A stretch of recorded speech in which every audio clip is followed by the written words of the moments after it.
ओम।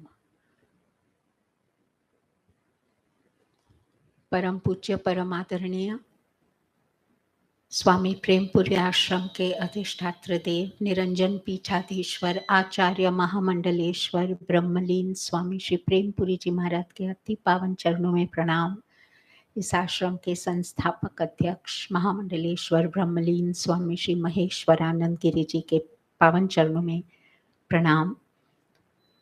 परम पूज्य श्री स्वामी अखंडानंद सरस्वती जी के पावन श्री चरणों में प्रणाम। मंचस्थ श्रोत्रिय ब्रह्मनिष्ठ आदरणीय श्री अनिल भाई पंड्या जी के पावन श्री चरणों में प्रणाम करते हुए ओम सहना भवतु सहनौ भुनक्तु सह वीर्यं करवावहै तेजस्विनावधीतमस्तु मा विद्विषावहै। ओम शांति शांति शांति। ओम तत्सत।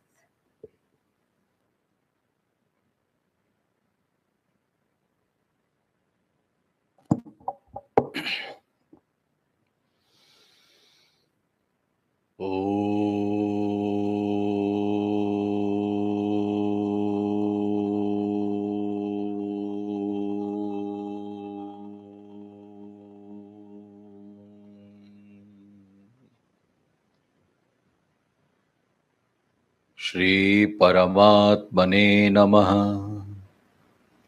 श्री गणेशाय नमः।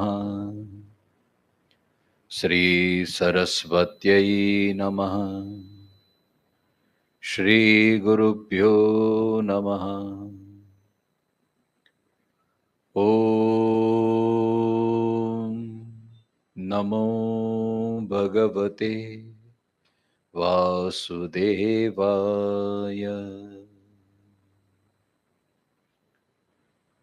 योऽन्तः प्रविश्य मम वाचमिमां प्रसुप्तां सञ्जीवयत्यखिलशक्तिधरस्वधाम्नाम् अन्यांशः हस्तचरणश्रवणत्वगादीन् प्राणान्नमो भगवते पुरुषाय तुभ्यम्। वसुदेवसुतं देवं कंसचाणूरमर्दनं देवकी परमानन्दं कृष्णं वन्दे जगद्गुरुं। गुरुब्रह्मा गुरुविष्णु गुरुदेवो महेश्वर गुरुसाक्षात् परब्रह्म तस्मै श्री गुरवे नमः। मूकं करोति वाचालं पंगुर्लंघयते गिरिं यत्कृपात्तमहं वन्दे परमानन्दमाधवम्। श्री कृष्ण कन्हैया लाल की जय। स्वामी श्री प्रेमपुरी महाराज की जय। सुरासुरा सेवित पाद पंकजा करे विराजत कमनीय पुस्तिका विदेश पत्नी कमलासन प्रिया सरस्वती नृत्य वाचि में सदा। ओ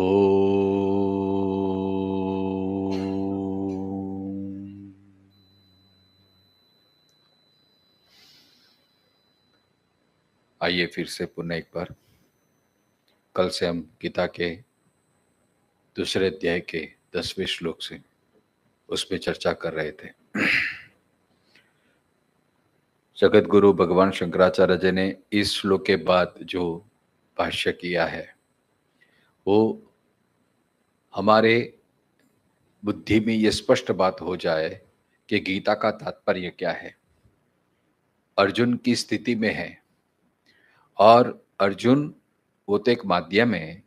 भाष्य में कहा है कि ये अर्जुन को निमित्त बना के सारे जगत के प्राणियों के लिए ये बात शंकराचार्य जी कहते हैं कि जगत की उत्पत्ति का कारण ये शोक और मोह है। और ये शोक मोह कब उत्पन्न होते हैं? तो बड़ी अच्छी बात कही, और सूत्रात्मक भाषा में भगवान ने जो बात की वो बहुत बड़ी सूत्रात्मक है कि अहम एषा मम एते।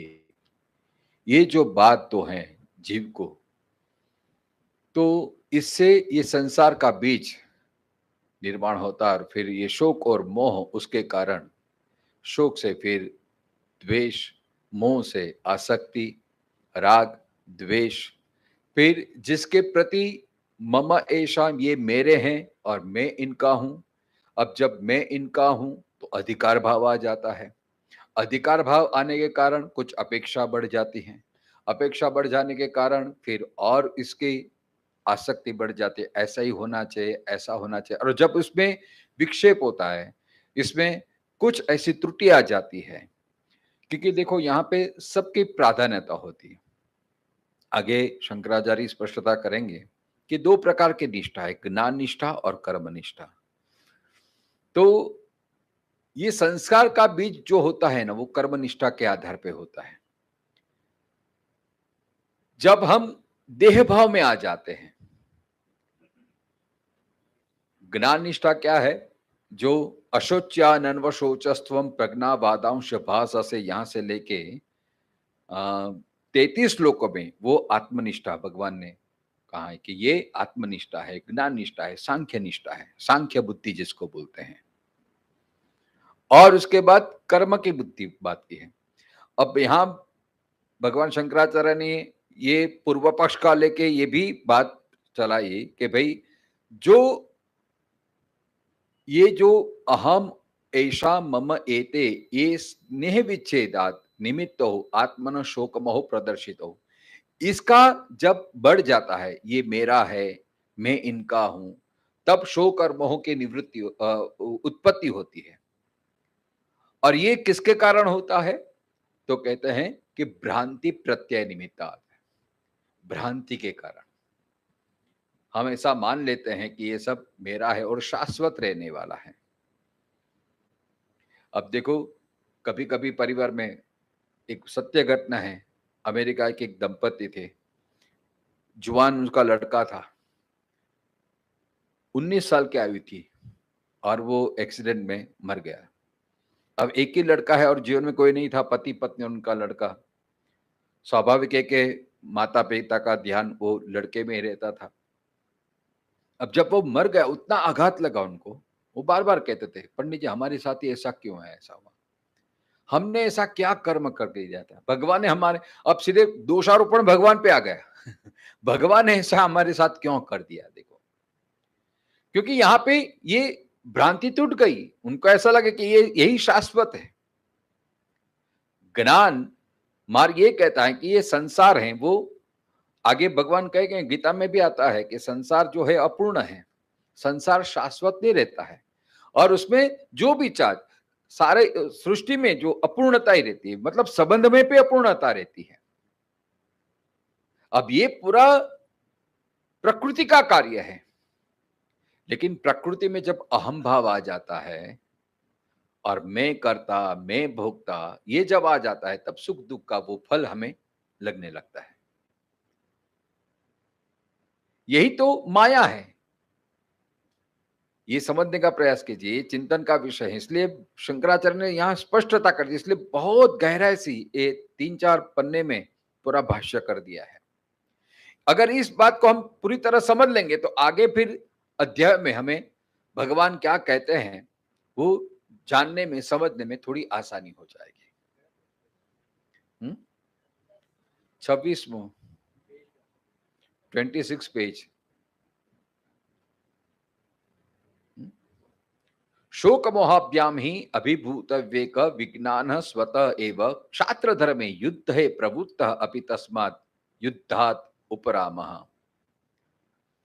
अब देखो, जब मोह उत्पन्न हो जाता है, तब यहां भाष्यकार कहते हैं, भगवान कहते हैं कि अविवेक के कारण वो क्षात्र धर्म युद्धे प्रवृत्त अपि तस्मात् युद्धात् उपरामः, जो स्वधर्म होता है जिसका, वो स्वधर्म से च्युत हो जाता है। मोह का ये लक्षण है, जब मोह उत्पन्न हो जाता है तब हम हमारे स्वधर्म से च्युत हो जाते हैं। अर्जुन का दृष्टांत है। अब देखो, अर्जुन ने किसी को फोर्स तो नहीं किया था कि आपको युद्ध करना ही पड़ेगा, वो अपने मन से तैयार हो गया था।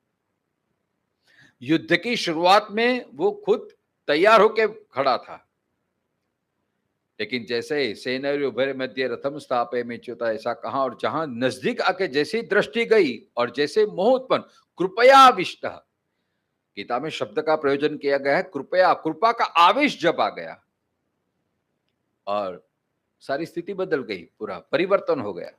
जो शौर्य था, जो उत्साह था, जो जोश था, जो जोम था, वो पूरा एकदम दयालु में, कृपालु में, इसमें परिवर्तित हो गया। क्यों? क्योंकि जब तक उनकी दृष्टि थी कि ये मेरे शत्रु हैं, स्वधर्म में था तब तक वो, लेकिन जैसे स्वधर्म में तो वो अभी सामने वो देख रहा है क्या? मेरे स्वजन, मेरे बांधव।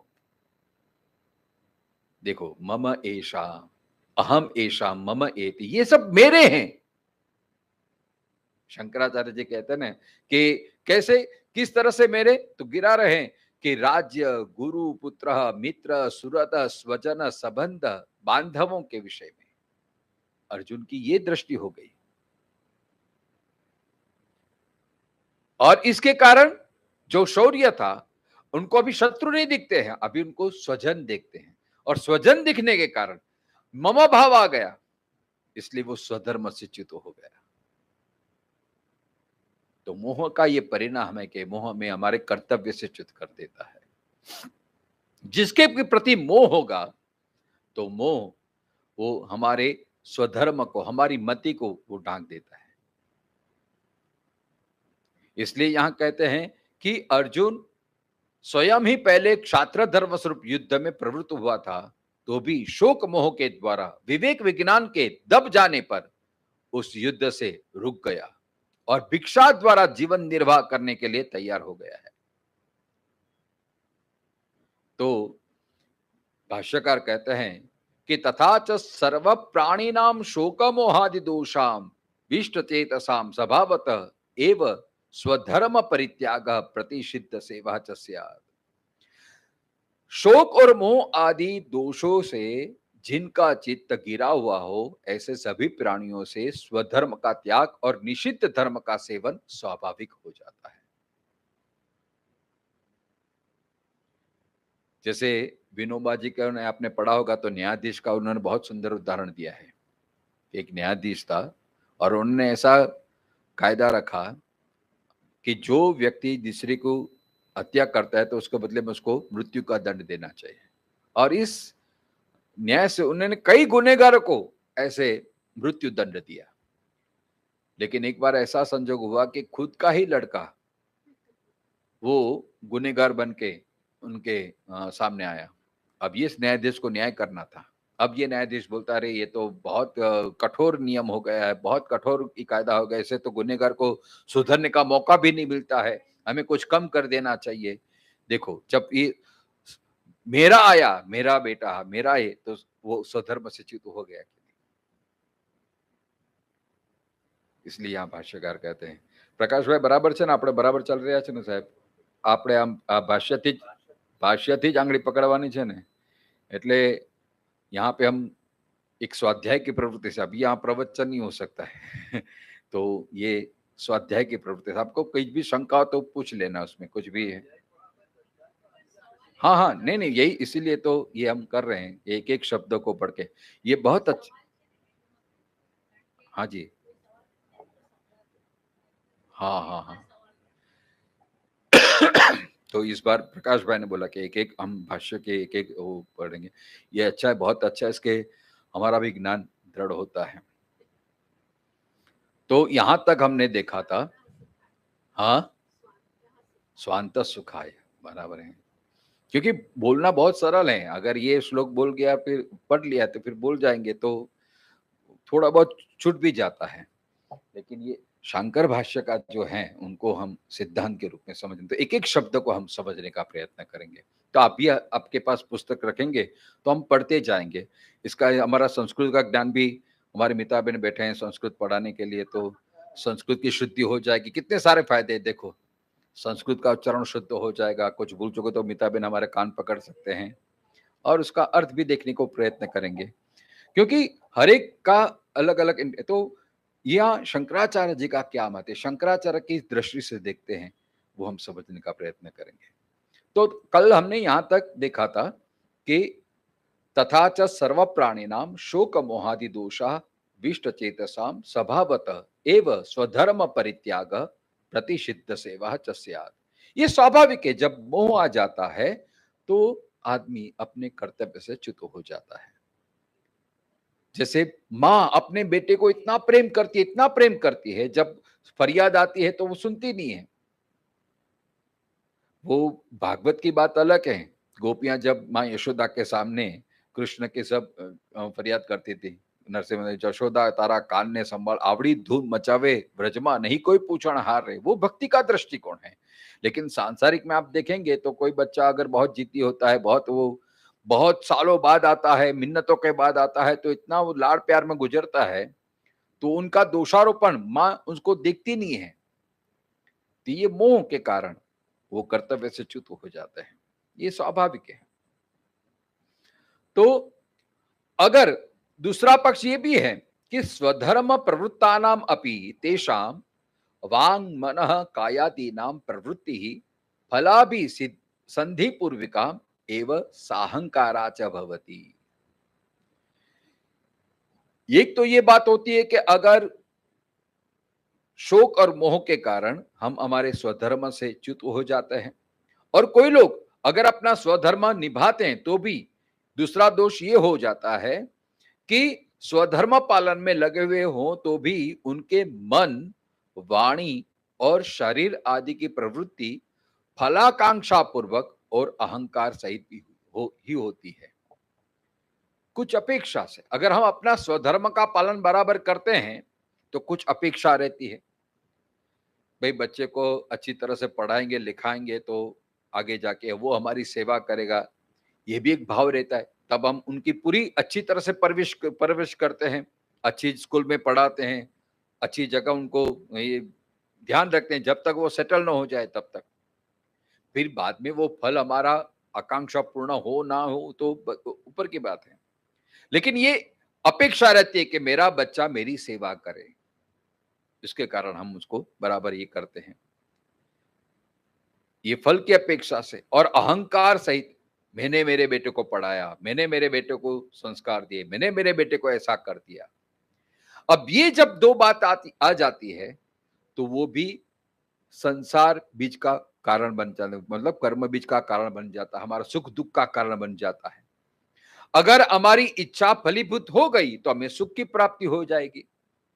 चलो हमारे बेटे ने हम अच्छी तरह से, अभी हमारा बेटा अच्छी तरह से हमारा ध्यान रखता है तो सुख है। अगर हमने जो फल की अपेक्षा रखी थी वो अगर पूर्ण नहीं होती है तो फिर वो दुख में परिणाम हो जाता है। अरे रे, क्या कलयुग आ गया, क्या क्या सोच के हमने पढ़े बच्चे को पढ़ाया लिखाया, इतनी अच्छी जगह शादी करवाई, कितनी हमने तकलीफें हमने ये सहन की उसके परवरिश के लिए, और आज बच्चा हमारी तरफ देखता भी नहीं है, मायूस हो जाते, दुखी हो जाते हैं। देखो ये सुख दुख आया किसके कारण? अपेक्षा के कारण, फल की इच्छा रखने के कारण। तो यहां शंकराचार्य जी कहते हैं कि ये हो सकता है अहम कर्ता। जब अहम भाव आ गया, देखो उसके मूल में क्या है? अहम। अब संबंधों में देखो अहम, ये मेरे हैं, मैं इनका हूं। शंकराचार्य कहे जब तक हमारा जीव भाव से, जीव भाव में देखो कोई जो आत्मा का लेवल है उसमें कोई न कोई पुरुष है, न कोई स्त्री है, न कोई पुत्र है, न कोई पुत्र है। शंकराचार्य आत्मश्रक में चिदानंद रूप शिवोहम शिवोहम। लेकिन जब हमारा स्वस्वरूप को भूल के जब देह भाव में आ जाते हैं, देह भाव में ये सब संसार है, ये सब संबंध है। कोई संबंध हमें जन्मजात मिल जाता है, जैसे माता पिता भाई बहन, ये जन्म से ही वो हमें संबंध मिल जाता है। और कोई संबंध हम खुद बनाते हैं, मित्र का, शत्रु का, कारोबार का, शेठ, नौकर, ये सब हम जैसे जैसे प्रवृत्ति के साथ हमारा संबंध बनता जाता है, टूट जाता है। कोई कोई संबंध शाश्वत रहता है, कोई कोई संबंध कुछ क्षण के लिए होता है। जैसे काम निपट जाता है, संबंध पूरा हो जाता है। लेकिन वो शाश्वत संबंध में भी जब हमारा अहम भाव रहता है कि ये मेरा है, मेरा परिवार है, ये मेरे स्वजन है, मेरा मित्र है, ये जिसको हम अत्यंत हमारा समझते हैं, आप देखेंगे ज्यादातर 99.9% वही हमारा दुख का कारण भी बन जाता है। त्राही जिसके साथ हमारा ऐसा गहरा संबंध नहीं है, उससे प्रति अगर कुछ दुर्व्यवहार होता है तो हमें इतना दुख नहीं होता है। लेकिन जिसके साथ हमारा गहरा संबंध, हमने मान लिया है ये मेरा है, मैं इनका हूं, अगर उनमें कुछ रुकावट आती है, कुछ मन के विपरीत हो जाता है तो हमें कितना आघात लगता है। जैसे मृत्यु हो जाते, विरह हो जाता है तो शोक हो जाता है। और अगर संबंध टिकते हैं तो उसमें और आसक्ति बढ़ जाती, और अटैचमेंट बढ़ जाता है। जैसे कल हमने उदाहरण दिया था भरत जी का। तो ये संबंध भी जो हैं वो भी, क्योंकि देह भाव में जब आ जाते हैं तब हम भूल जाते हैं हमारे स्व को। स्वभाव माने अध्यात्मम स्वभाव अध्यात्मम उच्यते, तो हमारे स्वधर्म को हम भूल जाते हैं। जैसे शंकराचार्य के कस्त्वम को हम कुता यातः, ये सब हमारी विस्मृति हो जाती है। जैसे मैंने बहुत पहले ये कई बार दृष्टांत दिया है कि जैसे शेर का बच्चा वो भेड़ के बीच में घुस जाता तो अपने आप को भेड़ मानने लगता है, जैसे ही हम ये देहाध्यास में इतने बंध जाते हैं कि देह को ही हम अपना सच्चा स्वरूप मानने लगते हैं, और देह के ही संबंधों को हम अपना शाश्वत संबंध मान लेते हैं। वास्तव में है वो अशाश्वत। कोई भी चीज, संसार की कोई भी चीज शाश्वत नहीं है। इसलिए अशाश्वतम दुखालयम ऐसे संसार के बारे में बोला है। अशाश्वत है लेकिन हम शाश्वत मान लेते हैं, और जब वो बिछड़ जाता है, वियोग हो जाता है, तब हमें बहुत दुख लगता है।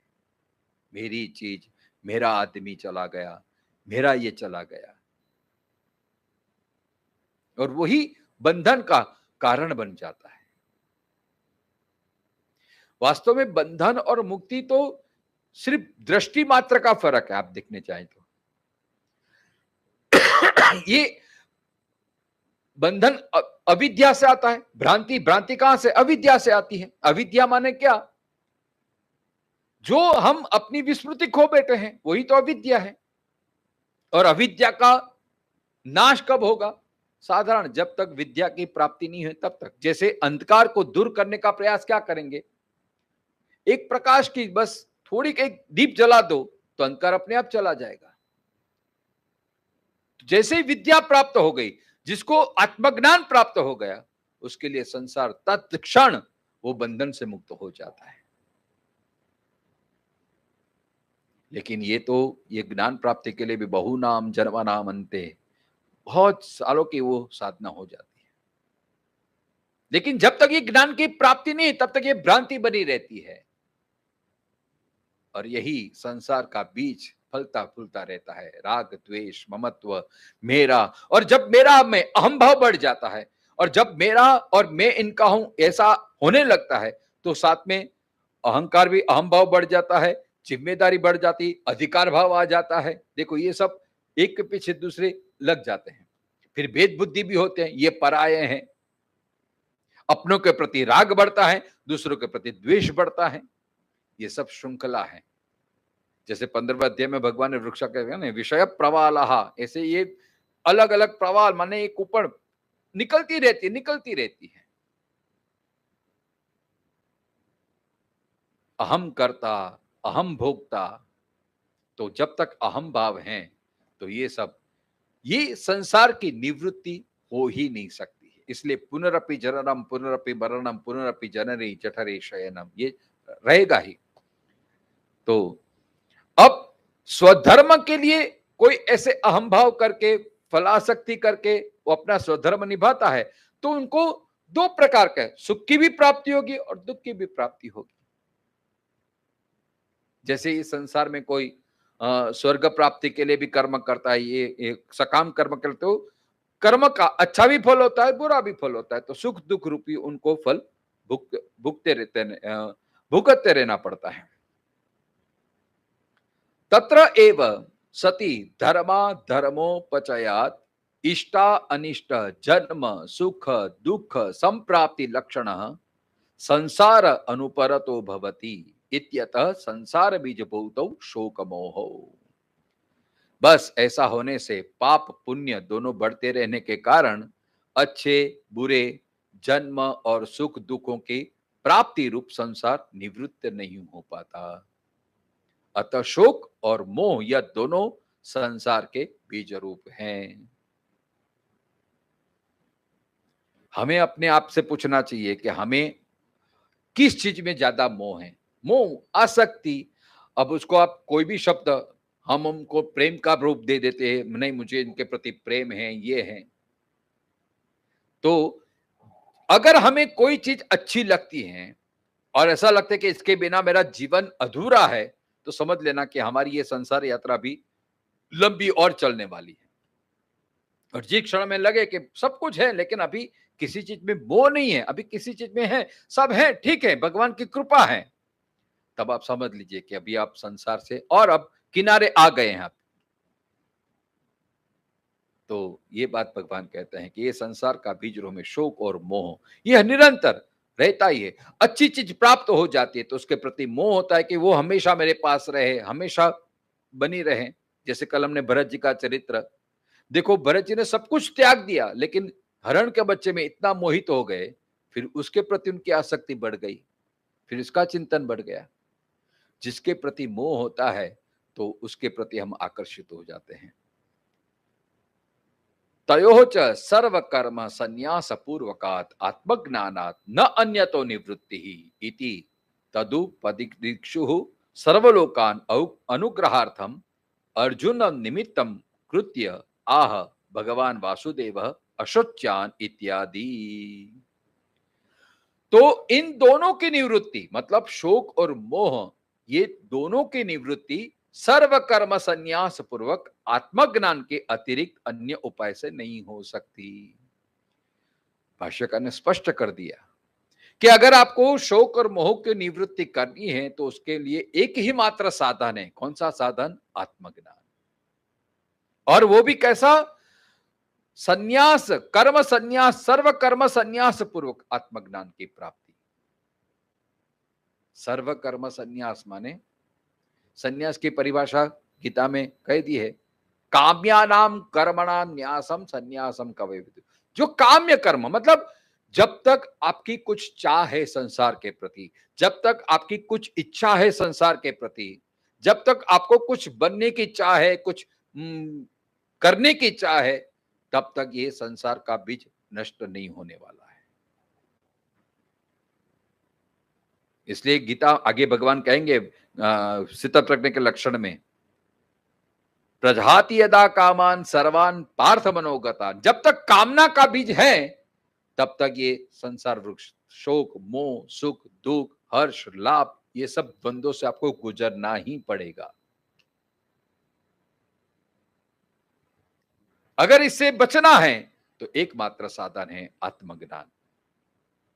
आत्मज्ञानात् न अन्यतो निवृत्ति, उसके सिवा उसकी निवृत्ति नहीं हो सकती।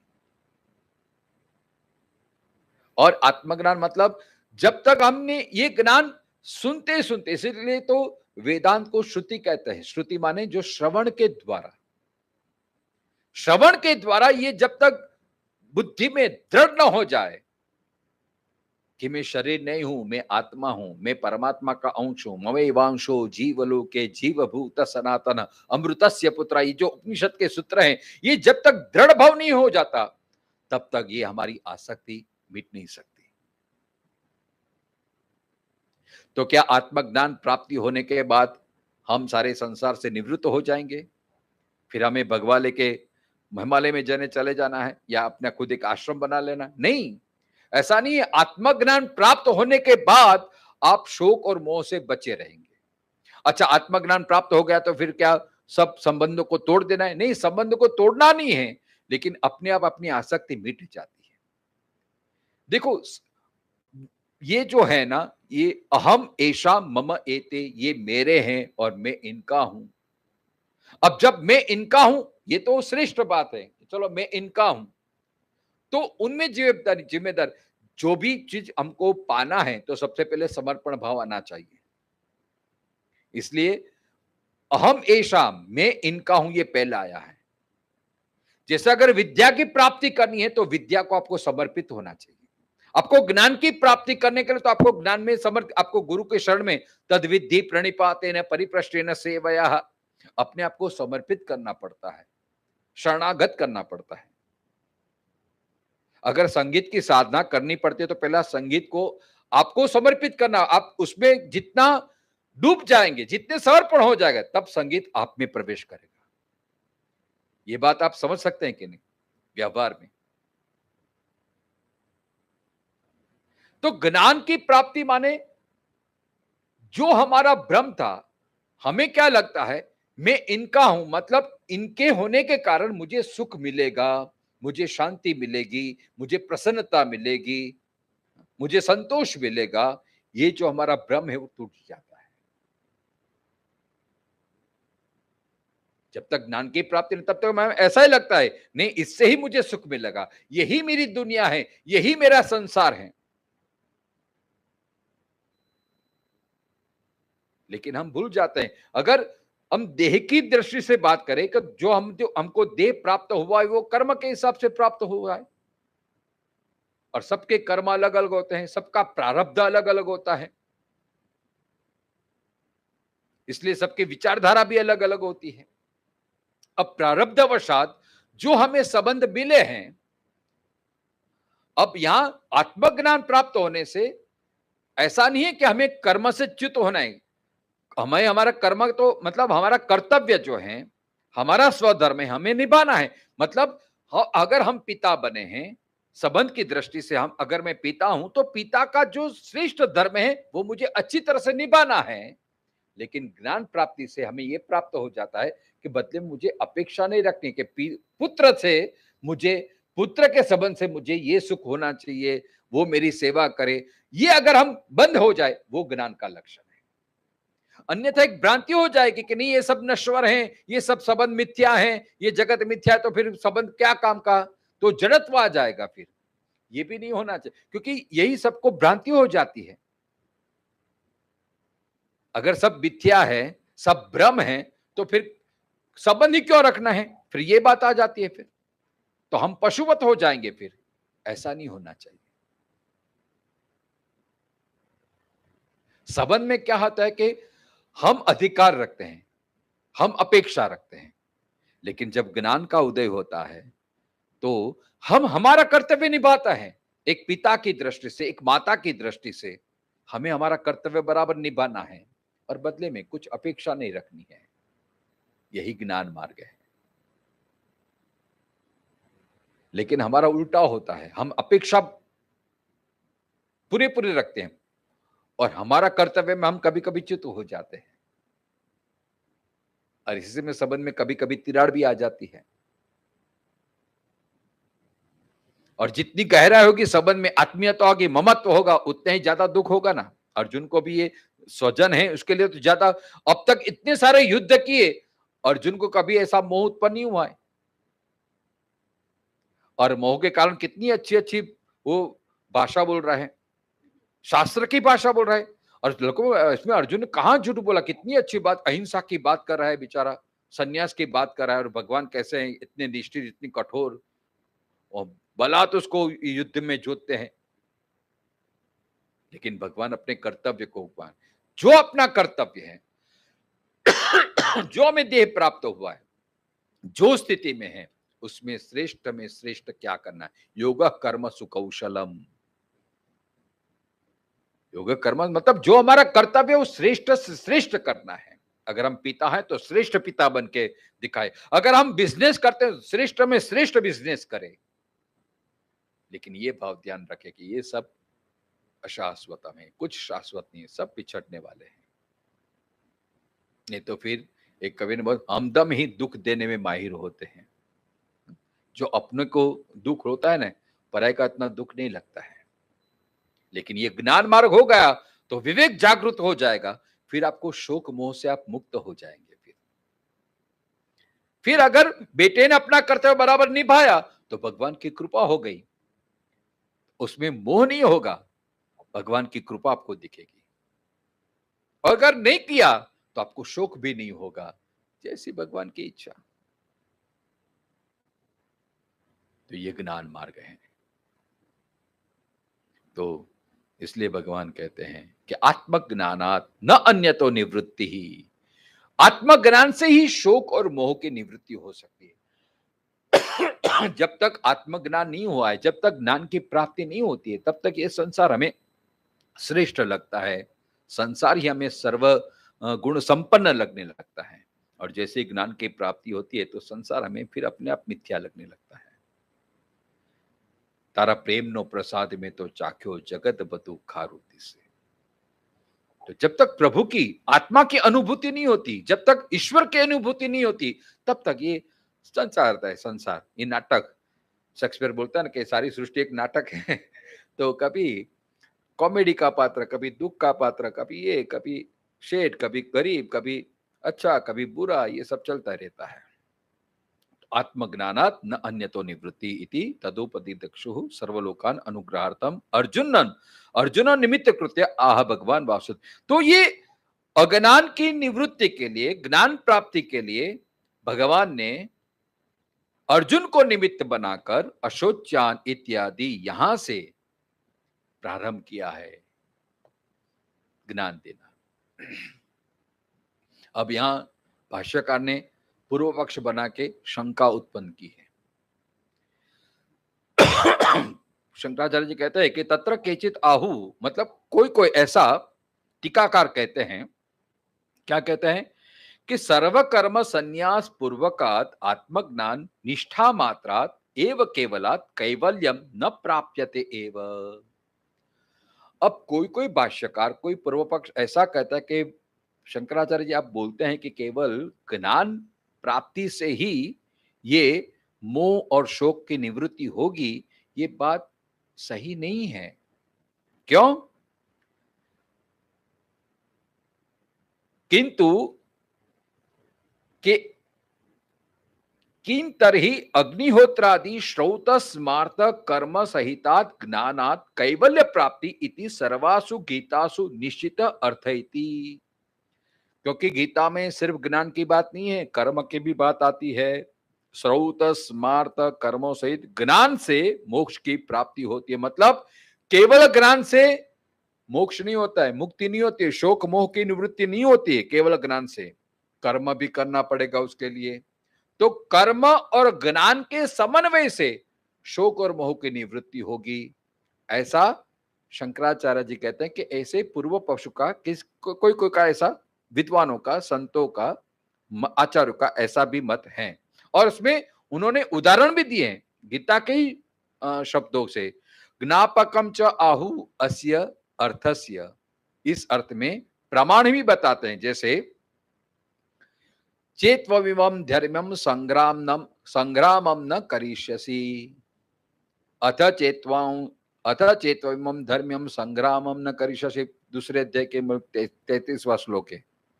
मतलब भगवान खुद कहते हैं अर्जुन को, अगर तूने ये स्वधर्म रूप ये कर्म नहीं किया तो क्या होगा? तथा स्वधर्मम कीर्तिम च हित्वा पापम अवाप्स्यसि। अगर तू ये तेरा स्वधर्म नहीं निभाएगा तो ये युद्ध नहीं करेगा, करना मतलब कर्म हो गया यहाँ पे। अगर तू ये तेरा स्वधर्म रूपी कर्म नहीं करेगा तो तेरा स्वधर्म कीर्ति ये हित्वा मतलब ये चली जाएगी और तुझे पाप लगेगा। देखो यही भगवान गीता का ही प्रमाण है। और आप बोलते केवल ज्ञान से शोक मोह निवृत्ति होगा, तो ये नहीं चलेगा। ये प्रमाण है प्रत्यक्ष। दूसरा प्रमाण दिया, कर्मण्येवाधिकारस्ते मा फलेषु कदाचन। भगवान खुद बोलते हैं कि कर्म में ही तेरा अधिकार है, तो कर्म तो करना ही पड़ेगा। तीसरे अध्याय में भगवान यहीं से शुरुआत करना है कि नियतम कुरु कर्मत्वम, कोई भी मनुष्य एक क्षण भी कर्म किए बिना रह नहीं सकता। और आप बोलते हैं कि केवल ज्ञान मात्र से शोक और मोह को निवृत्ति हो, कैसे हो सकता है? ये आपने गलत बोल दिया। कर्मण्येवाधिकारस्ते कुरु कर्मैव तस्मात् तत् इत्यादि। तो ये सब प्रमाण के द्वारा ये बात सिद्ध होते होते कि केवल ज्ञान से शोक और मोह की निवृत्ति या मोक्ष की या मुक्ति की प्राप्ति नहीं होती, कर्म भी साथ में लेना पड़ेगा। आगे कहते हैं कि हिंसादि युक्तत्वाद वैदिकम कर्मम अधर्माय इति इयम अपि आशंका न कार्या। ये यह भी कहते हैं कि हिंसा आदि से युक्त होने के कारण वैदिक कर्म अधर्म का कारण है, ऐसी शंका भी नहीं करनी चाहिए। मतलब हम उसको पूरा पढ़ लेते हैं, बाद में क्षात्रम कर्म युद्ध लक्षणम गुरु भ्रातृ पुत्रादि हिंसा लक्षणम अत्यंत क्रूरम अपि स्वधर्म इति कृत्वा न अधर्माय तत्करणे च ततः स्वधर्मम कीर्तिम च हत्वा पापम अवाप्स्यसि इति ब्रुवता यावत् जीवादि श्रुति चोदितानां पश्चादि हिंसा लक्षणानां च कर्मणां प्राक् एव न अधर्मत्वम् इति सुनिश्चितम उक्तम भवति इति। मतलब अगर हमारे स्वधर्म के पालन में हिंसा भी करनी चाहिए, अपने स्वजनों को मारना चाहिए, तो भी वो अधर्म नहीं है, क्योंकि भगवान ने खुद कहा है कि तथा स्वधर्मम कीर्तिम च हित्वा पापम अवाप्स्यसि। इस प्रकार दोष बतलाने वाले भगवान का यह कथन तो पहले ही सुनिश्चित हो जाता है कि जीवन पर्यंत कर्म करे, चाहे घोर कर्म क्यों ना हो। जैसे जल्लाद होता है, अगर उसको फांसी की सजा देनी होती है तो वो अपना कर्तव्य कर रहे हैं, उसमें उसको कोई दोष नहीं लगता है। कोई सैनिक होता है, वो अपनी देश के बॉर्डर की रक्षा करता है और उसमें उसको युद्ध करना पड़ता है, सामने वाले के शत्रु को मारता है, तो उसको पाप नहीं लगता, वो अपना कर्तव्य कर रहा है, तो उसमें कहां दोष आ गया। तो श्रुति वाक्यों द्वारा वर्णित पशु आदि को हिंसा रूप कर्मों का करना अधर्म नहीं है। ऐसे भी ये नीति कहती है कि राष्ट्र के हित के लिए अगर आपको स्वजन को त्याग करना पड़े तो वो दोष नहीं है। तो बड़ा फल की प्राप्ति के लिए जब हजारों लोगों का कल्याण होता है तो कुछ लोगों का अगर उसको बलिदान देना पड़े तो उसमें कोई दोष नहीं है, ऐसा ये पूर्व पक्ष का मत है। तो कोई ऐसे भी कर्म करते रहे, कर्म से ही आदमी शोक मोह से निवृत्त होता है। तत् असत, अब शंकराचार्य कह ये असत है, मतलब ये सत्य नहीं है। क्यों? ज्ञान कर्म निष्ठयो विभाग वचनात् बुद्धि वयाश्रयो हो। मतलब ये उन लोगों का कहना ठीक नहीं है, ऐसा शंकराचार्य, क्योंकि भिन्न भिन्न दो बुद्धियों के आश्रित रहने वाली ज्ञान निष्ठा और कर्म निष्ठा का अलग अलग वर्णन है। ये बात बिल्कुल सही है कि गीता में ज्ञान की भी बात है और कर्म की बात है, लेकिन ये बात बिल्कुल सही नहीं है कि अगर आपको ज्ञान प्राप्ति करनी है तो उसके लिए कर्म करना पड़ेगा।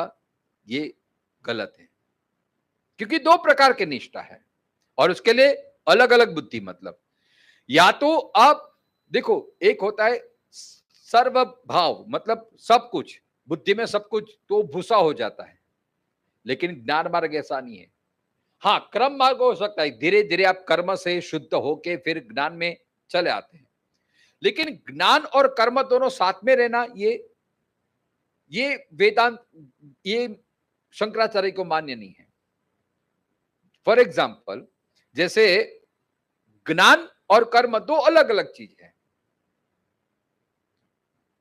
जैसे एक बुद्धि में हिंसा और शांति दोनों साथ में नहीं रह सकते। अगर आप में बुद्धि में हिंसा का भाव है तो शांति का अभाव होगा ही, अगर शांति है तो हिंसा उद्भव नहीं हो सकती।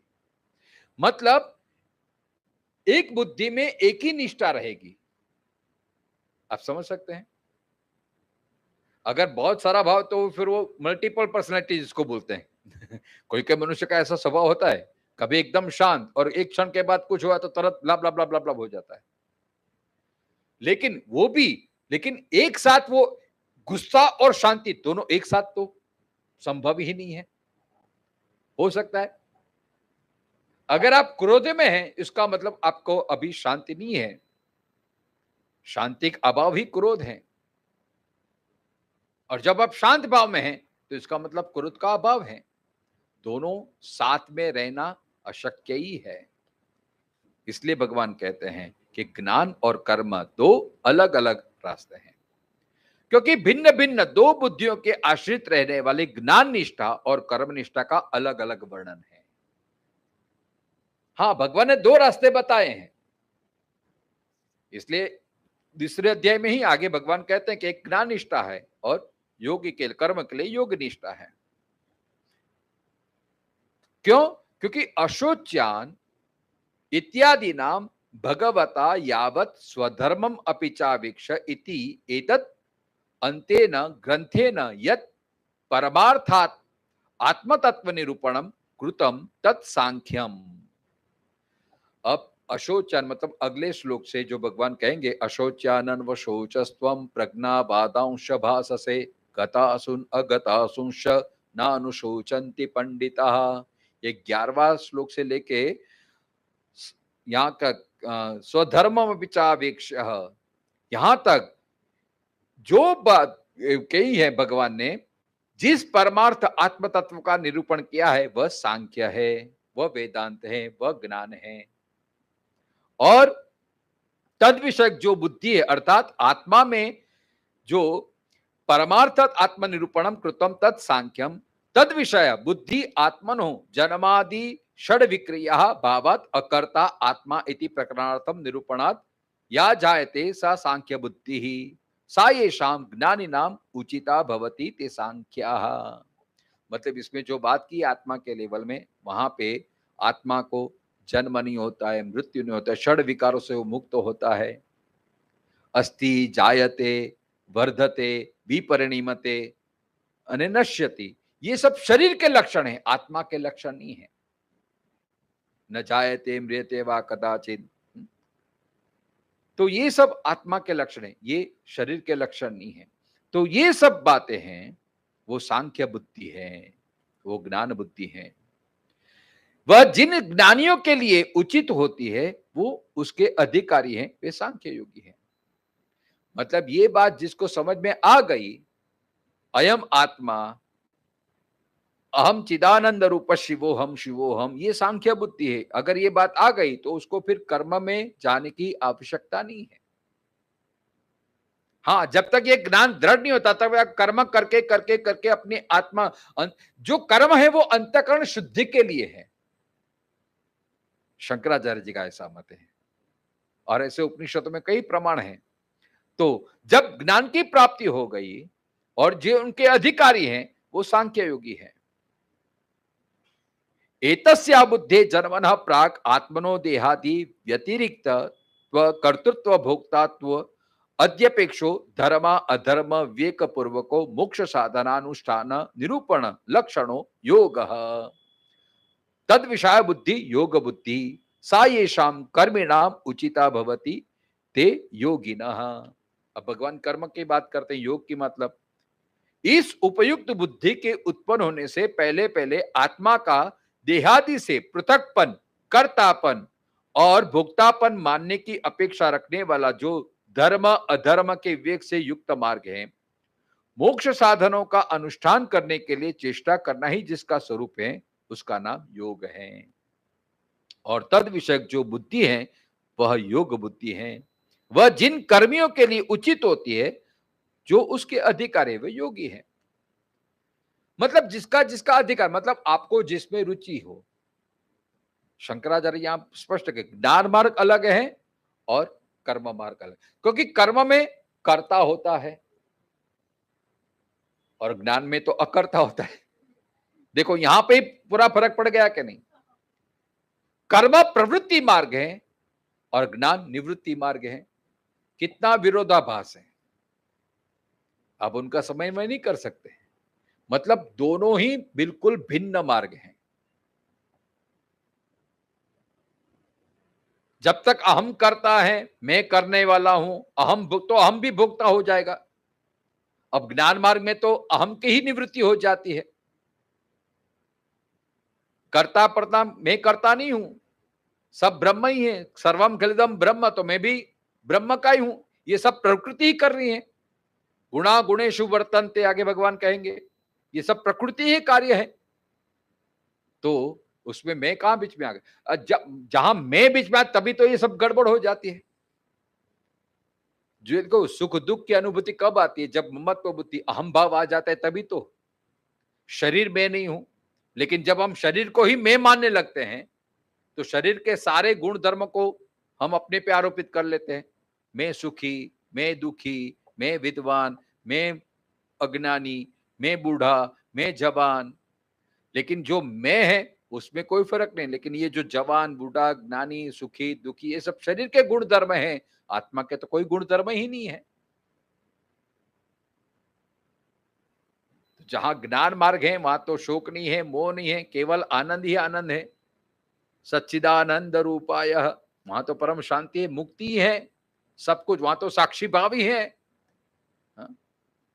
अहम निर्विकल्पो निराकार रूपो विभुर्व्याप्य सर्वत्र सर्वेंद्रियाणाम। तो वहां सुख दुख कुछ है ही नहीं।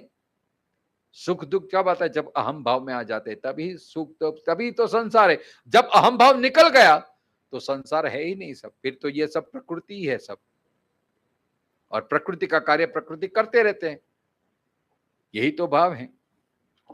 लेकिन ये ज्ञान को दृढ़ करने के लिए कर्म करना पड़ता है, साधना करनी पड़ती है, उपासना करनी पड़ती है।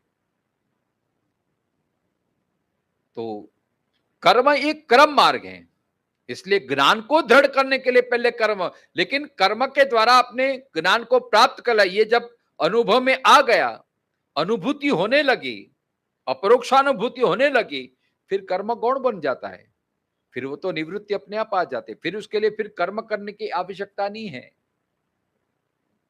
ये बात बताते हैं। तथा च भगवता विभक्ते द्वे बुद्धौ निर्देष्टे ऐशा ते विहिता सांख्ये बुद्धि योगे तिमा शृणु इति। इस प्रकार भगवान ने ऐशा ते विहिता सांख्ये बुद्धि योगे तिमा शृणु इस श्लोक से अलग अलग दो बुद्धियां दिखलाई हैं। भगवान खुद कहते हैं दो प्रकार के मार्ग हैं, योग मार्ग और ज्ञान मार्ग। तयोच सांख्य बुद्ध्याश्रयाम ज्ञान योगेन निष्ठाम सांख्यानाम विभक्ताम वक्ष्यति। पूरा वेदात्मना मया प्रोक्ता इति। उन दोनों बुद्धियों में से सांख्य बुद्धि के आश्रित रहने वाली सांख्य योगियों की ज्ञान योग से होने वाली निष्ठा को पूरा वेदात्मना मया प्रोक्ता इत्यादि वचनों से अलग कहेंगे। तो भगवान जब ज्ञान की बात कहेंगे तो कर्म को बीच में नहीं लाएंगे, और जब कर्म की बात चलेगी तो भगवान ज्ञान को बीच में नहीं लाएंगे। हाँ, कल्याण दोनों तरफ से होता है, आत्म कल्याण दोनों तरफ से होता है। स्वकर्तव्य का पालन करते करते भी हम संसार से मुक्त हो सकते हैं, और ज्ञान को प्राप्त करने से, क्योंकि ज्ञानाग्नि कर्मणा, जब ज्ञानाग्नि के रूप में सब कर्म अपने आप विलीन हो जाते हैं, फिर तत्क्षण विलीन हो जाते हैं। जैसे बीज को आप भूंज देते हैं, फिर वो उगने का कार्य नहीं करता है। इसी प्रकार तथा च योग बुद्ध्याश्रयाम कर्म योगेन निष्ठाम विभक्ताम वक्ष्यति कर्म योगेन योगिनाम इति। तथा योग बुद्धि के आश्रित रहने वाली कर्मयोग से होने वाली निष्ठा को कर्म योगेन योगिनाम इत्यादि वचनों से अलग कहेंगे। मतलब भाष्यकार खुद कहते हैं कि ये दो निष्ठा अलग अलग हैं, दो मार्ग अलग अलग हैं, इसके लिए दोनों का मिश्रण करने की आवश्यकता नहीं है। और भगवान सब अलग अलग ये बताएंगे आगे।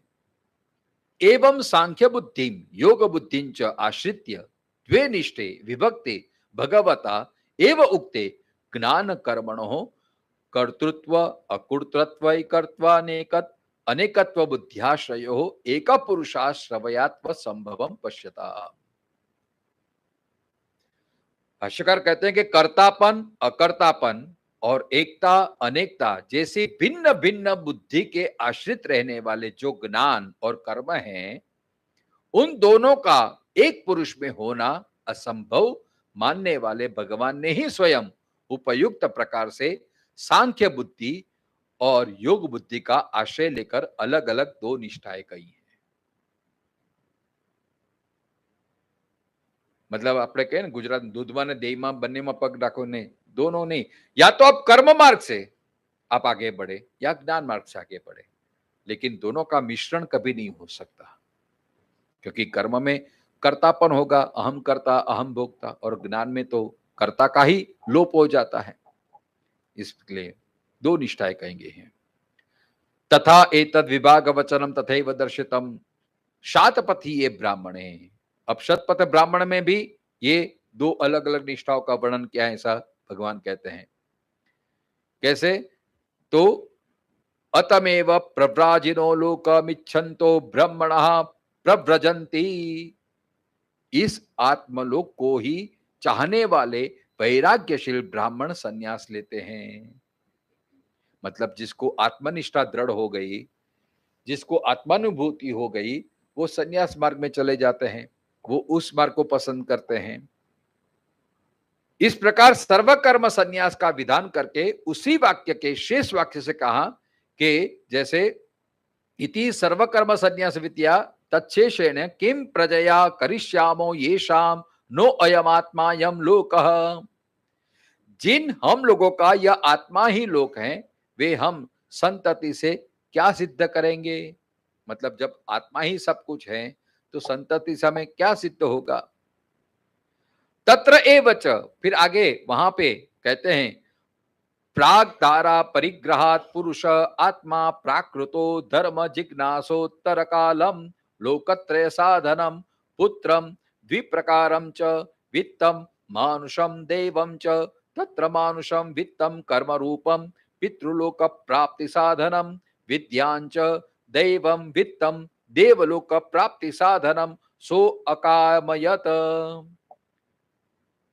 यह भी कहा गया कि प्राकृत आत्मा अर्थात अज्ञानी मनुष्य, प्राकृत माने जब प्रकृति से जुड़ा हुआ है, जो अपने स्व को आत्मा को श्रेष्ठ नहीं मानता लेकिन शरीर को मानने वाला अज्ञानी मनुष्य धर्म जिज्ञासा के बाद और विवाह से पहले तीनों लोगों की प्राप्ति के साधन रूप पुत्र की तथा देव और मानुष ऐसे दो प्रकार के धन की इच्छा करने लगा। शास्त्र ज्ञान से आपको ये विवेक तो हो जाता है कि सत्य क्या है, असत्य क्या है, प्राकृत क्या है, प्रकृति क्या है, ईश्वर क्या है, पुरुष क्या है, प्रकृति क्या है, ये वेद ज्ञान हो जाता है। लेकिन अब उनकी पूर्ण निष्ठा आत्मा के प्रति न होते हुए थोड़ी थोड़ी बटी हुई, तो पहले वो कामना की अपेक्षा से कर्म करेगा, तीन लोक की प्राप्ति के लिए साधन रूप पुत्र की, देव और मानुष ऐसे दो प्रकार के धन की इच्छा करने लगेगा। मतलब ब्रह्मचर्य में वो ब्रह्म का विद्या का उपार्जन करेगा, गृहस्थाश्रम में वो गृहस्थ का उपार्जन करेगा, वित्त का उपार्जन, मतलब सब उनकी आकांक्षा बनी रहेगी, मुझे ये भी चाहिए वो भी चाहिए। देखो इसमें भी आप गहराई से सोचेंगे तो आत्मा जो है ना, वो तो कैसा है, असीम है। और ये जब आत्मा हम उनको सीमित मानने लगते हैं, जब संकुचित दृष्टि आती है, लेकिन वो आत्मा का स्वभाव है फैलना बढ़ना। इसके लिए देखो, जो भी हमको फैलना, मुझे ये बनना है, मुझे विद्यावान बनना है, मुझे विद्या, अगर जिसमें उसकी रुचि होगी, धन में उनकी रुचि होगी, धन को श्रेष्ठ मानेगा, तो धन से वो अपने आप को बड़ा समझने का प्रयत्न करेगा कि इतना धन आ जाएगा तो मैं और बड़ा हो जाऊंगा। अगर विद्या की निष्ठा है तो विद्या मार्ग में चले तो और मैं ज्ञान प्राप्त करूं, और मैं ज्ञान, ये आत्मा का स्वभाव है सर्वव्यापकता, मतलब वो व्यापक होना चाहता है।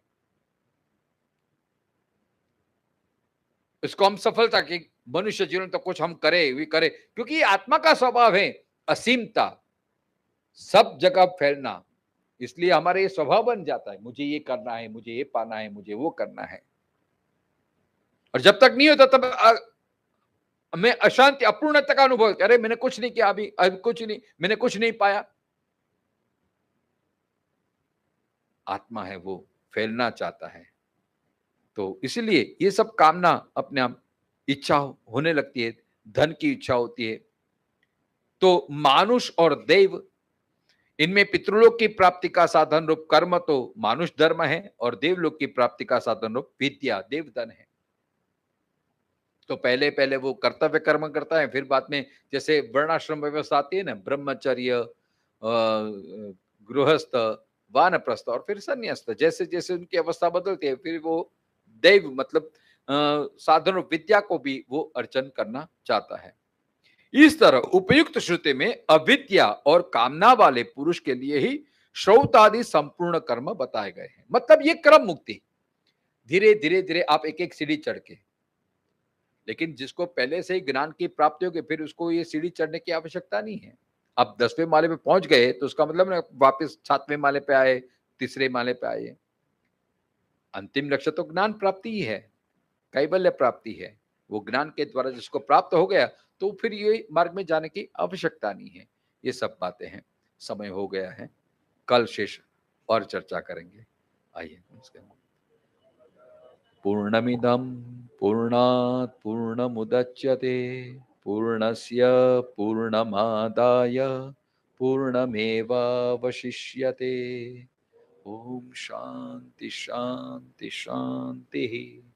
शंकरं शंकराचार्यं केशवं बादरायणं सूत्रभाष्यकृतो वन्दे भगवन्तौ पुनः पुनः। ईश्वरो गुरु आत्मेति मूर्तिभेद विभागिनी व्योमवत् व्याप्त देहाय दक्षिणामूर्तये नमः।